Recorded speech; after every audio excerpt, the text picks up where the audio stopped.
وَأَنكِحُوا الْأَيَامَ مِنكُمْ وَالصَّالِحِينَ مِنْ عِبَادِكُمْ وَإِمَائِكُمْ إِنْ يَكُونُوا فُقَرَاءَ يُغْنِهِمُ اللَّهُ مِنْ فَضْلِهِ وَاللَّهُ وَاسِعٌ عَلِيمٌ۔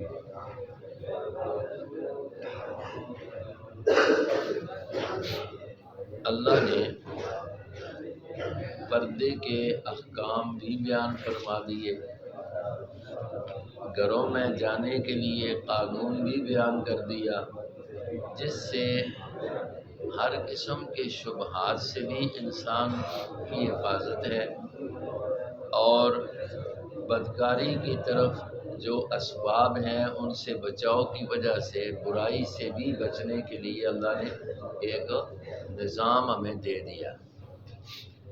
اب یہ ہے کہ شادی کر لینا یہ اصل مقصد ہوتا ہے پاک دامنی، یہ اللہ نے اس کے اندر رکھی ہے، اپنی عزت بھی اس سے اس کا بچاؤ ہوتا ہے، اور ساتھ ساتھ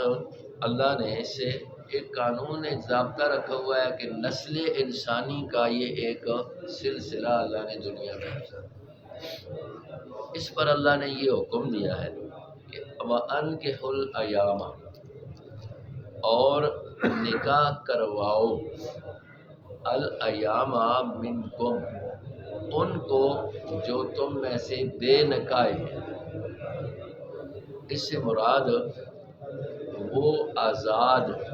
یعنی اپنی اولادیں، اپنے بھائی، اپنے ماحول کے لوگوں کو تم شادی کراؤ جن کا نکاح نہیں ہوا۔ ایامہ کہیں گے جو بے نکاح ہیں، اس میں مرد بھی آتے ہیں، عورتیں بھی آتی ہیں۔ اسی طرح نکاح کراؤ والصالحین، ان نیک لوگوں کو، من عبادکم، جو تمہارے غلام ہیں، وامائکم، اور جو تمہاری باندیاں ہیں۔ چونکہ جو غلام ہوتے تھے یا باندیاں ہوتی تھی تو ان کا نکاح بھی مالک کی اجازت کے بغیر نہیں ہو سکتا، مالک اجازت وہ ان کو نکاح کروائے، اگر وہ کر لیں اپنی مرضی سے تو مالک اجازت نہیں دے گا تو نہیں ہوگا، دے دے تو نکاح ہو جاتا ہے۔ تو فرمایا ان کو نکاح کراؤ، اس سے بھی معاشرے سے، ماحول سے برائی ختم ہوگی۔ حضور علیہ السلام نے فرمایا نا کہ اے نوجوانوں شادی کرو، اس لیے کہ اس میں اللہ رب العزت نے انسان کے لیے عزت رکھی ہے۔ ان یکونوا فقراء،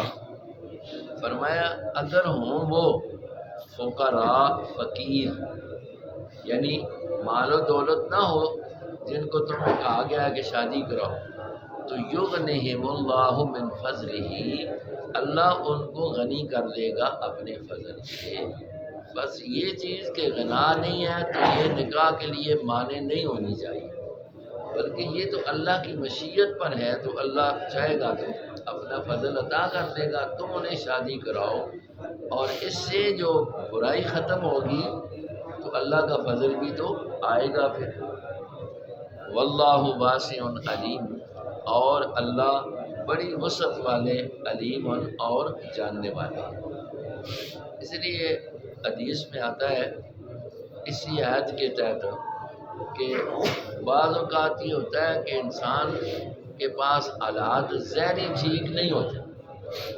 لیکن جب اللہ پر بھروسہ کر کے دو غرضوں کے لیے شادی کر لیتا ہے، ایک اپنے حفاظت کے لیے اور ایک اللہ کا حکم پورا کرتے ہوئے کہ اس سے اللہ نے ایک نظام دنیا کا بنایا ہے، تو اللہ ضرور اس کو غنا دے دیتے۔ اس کے لیے یہ بھی علماء نے لکھا ہے کہ اس کی صورت یہ ہوتی ہے کہ عام طور پر جب تک شادی نہیں ہوتی تو کئی نوجوان ہوتے ہیں وہ لاپرواہ ہوتے ہیں، لیکن قدرتی بات ہے جب شادی کرتے ہیں تو اپنے آپ اوپر ذمہ داری ڈال دیتے ہیں، ان کو احساس پیدا ہو جاتا ہے تو وہ محنت کرنے لگتے ہیں، تو اللہ جو ہے اسباب پھر خود پیدا کر دیتا ہے۔ تو یہ ہے اللہ کی طرف سے یغنیہ اللہ من فضلہ۔ اس کا معنی یہ نہیں ہے کہ شادی کر کے ٹنگ رکھ کے سیر ہو تو اللہ غنی کر دے، مقصد یہ ہے کہ پھر اللہ پاک انسان جو ہے تھوڑی سی خیال پیدا ہو جاتا ہے تو پھر اللہ اس کے لیے راستے آسان کرتا ہے۔ وَلْيَسْتَعْفِفِ الَّذِينَ لَا يَجِدُونَ نِكَاحًا، اب آگے اللہ نے کہا وَلْيَسْتَعْفِفْ، اور قابو میں رکھیں، ضبط رکھیں، الذین وہ لوگ لا یجدون نکاح، جو نہیں پاتے ہیں نکاح کے لیے اسباب، نکاح کی اوپر قدرت نہیں ہے۔ نکاح کے لیے قدرت کس چیز کی ضرورت ہے؟ ایک تو مال، نمبر دو عورت کے لیے رہنے کی جگہ، اور نمبر تین اس کا خرچہ۔ عام ماحول کے مطابق جو ضرورت ہے وہ اس کی پوری کرنا ایک خاوند کے ذمہ ہے، اور اتنی چیزیں بھی انسان نہیں پاتا تو اس کو چاہیے کہ اپنے آپ پر ضبط رکھے، وَلْيَسْتَعْفِفْ، کنٹرول کرے، الذین وہ لوگ لا یجدون نکاح، جو نہیں پاتے نکاح کی قدرت، حتیٰ یہاں تک کہ یغنیہم اللہ من فضلہ، اللہ ان کو غنی کر دے گا اپنے فضل سے۔ اللہ تعالیٰ سے مانگتے بھی رہیں اور محنت کرتے رہیں کوشش، تو اللہ غنا دے دے۔ والذین یبتغون الکتاب، اگلا مسئلہ یہ ہے، والذین اور وہ لوگ یعنی وہ غلام، یبتغون جو تم سے چاہتے ہوں، الکتاب کتاب، کتاب کی مراد یہاں پر کتابت ہے۔ یہ ہوتا تھا جو غلام ہوتے تھے یا باندیاں ہوتی تھیں تو وہ ان کے لیے شریعت نے ایک جائز رکھا ہے کہ وہ اگر اپنے مالک کو کہہ دیں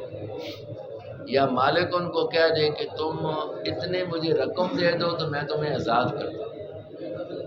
تو اب اگر کوئی غلام یا باندی اس چیز کا مطالبہ کرے تو مالک کو چاہیے کہ یہ مان لے، ان کو آزاد کرے کہ انسان اصلی طور پر کیا انسان آزاد آیا ہے، تو وہ اپنی رقم کا انتظام کریں اور پھر مالک کو دے کر تو کیا کریں گے، آزاد ہو جائیں۔ تو اللہ نے ترغیب دی ہے کہ وہ غلام یا باندیاں یبتغون الکتاب، جو تم سے کتابت چاہیں، کتابت سے مراد ہے مکاتبت، مما ان غلاموں سے باندیوں سے کہ ملکت ایمانکم، تمہارے ہاتھ ان کے مالک ہوئے ہیں دائیں، فکاتبوہم، بس ان کو مکاتب بنا لو، ان علمتم فیہم خیرا، اگر تم ان میں جانتے ہو خیر، اگر یہ تمہیں خیر ہے کہ یہ آزاد ہو کر بھی کفر میں نہیں جائیں گے اگر پہلے کافر ہیں، یا یہ ہے کہ مسلمان ہیں تو پھر بھی یہ آزاد ہو کر بھی گناہ گاری کی طرف نہیں جائیں گے اور ٹھیک رہیں گے تو ان کو آزاد کر دو، بدل لے لو۔ وَآتُوهُم مِّن مَّالِ اللَّهِ الَّذِي آتَاكُمْ، ساتھ ترغیب دی، اور دو تم ان کو اس مال سے الذی آتاکم، جو اللہ نے تم کو عطا کیا، یعنی ان کا اس میں تعاون بھی کرو تاکہ وہ آزاد ہو جائے۔ وَلَا تُكْرِهُوا فَتَيَاتِكُمْ، اور مت تم جبر کرو، زبردستی کرو، فتیاتکم، اپنی باندیوں پر، علی البغاء، زنا کرانے پر، ان اردنا تحسنا، عرب میں جاہلیت کے دور کے اندر یہ تھا کہ وہ باندیوں سے ایک قسم کی مطلب یہ ہے کہ مزدوری کرایا کرتے تھے، ان سے زنا کروا کے اس پر دنیا لیا کرتے تھے۔ اللہ نے ایمان والوں کو کہا کہ ایسا عمل تمہارے لیے جائز نہیں ہے، یہ مزدوری، یہ پیسہ حرام ہے۔ وَلَا تُكْرِهُوا، اور نہ تم زبردستی کرو، فتیاتکم، اپنی باندیوں پر، علی البغاء، زنا کرانے پر، ان اردنا تحسنا، اگر وہ ارادہ رکھتی ہیں تحسنا، پاک دامنی کا، مطلب یہ ہے کہ وہ پاک دامن رہنا چاہتی ہیں تو تم کیا ان سے یہ زیادتی کراتی ہو، لتبتغوا،